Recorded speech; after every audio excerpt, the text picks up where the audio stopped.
Light ഹൗസിൻ്റെ പുതിയ എപ്പിസോഡിലേക്ക് ഏവർക്കും സ്വാഗതം. മുത്തച്ഛൻ കൊച്ചുമകനോട് പറഞ്ഞു, എൻ്റെ ഹൃദയത്തിൽ 2 മൃഗങ്ങളുണ്ട്. അവർ തമ്മിൽ നിത്യവും യുദ്ധമാണ്. ഒരു മൃഗം ദേഷ്യവും അക്രമവും പ്രതികാരദാഹവും നിറഞ്ഞതാണ്. മറുവശത്ത് മറ്റേ മൃഗം സ്നേഹത്തിലും കരുണയിലും സഹാനുഭൂതിയിലും സമാധാനത്തിലും പൂർണ്ണമാണ്.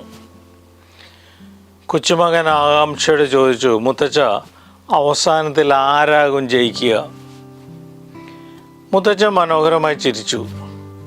നിന്റെ മനസ്സിൽ നീ ഏതിനെയാണോ കൂടുതൽ വളർത്തുന്നത് അതുതന്നെയായിരിക്കും വിജയിക്കുക. നന്മയും തിന്മയും തമ്മിലുള്ള യുദ്ധം നമ്മുടെ അവകാശമാണ്. ആരെയും ആസൂത്രിതമായി നല്ലവനോ മോശവനെന്ന് നിശ്ചയിക്കാൻ കഴിയില്ല. ഒരു മനുഷ്യൻ എത്ര വിശുദ്ധനെന്ന് കരുതിയാലും ചില സന്ദർഭങ്ങളിൽ അവനും വഴിതെറ്റാം. എന്നാൽ അതിനെ അടിസ്ഥാനമാക്കി ഒരാളെ മുഴുവനായും വിശേഷിപ്പിക്കാനാകില്ല.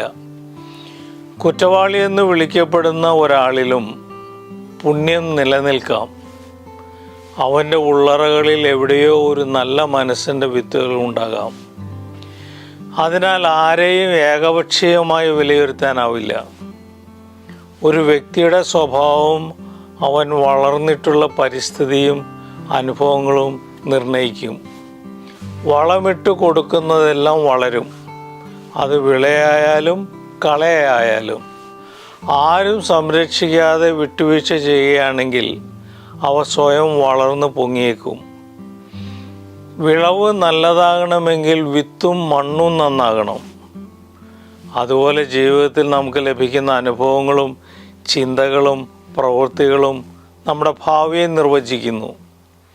നമുക്ക് വേണമെങ്കിൽ നാം നല്ലതിനെ പ്രോത്സാഹിപ്പിക്കാം, അല്ലെങ്കിൽ അതിനെ ഉപേക്ഷിക്കുകയും ചെയ്യാം.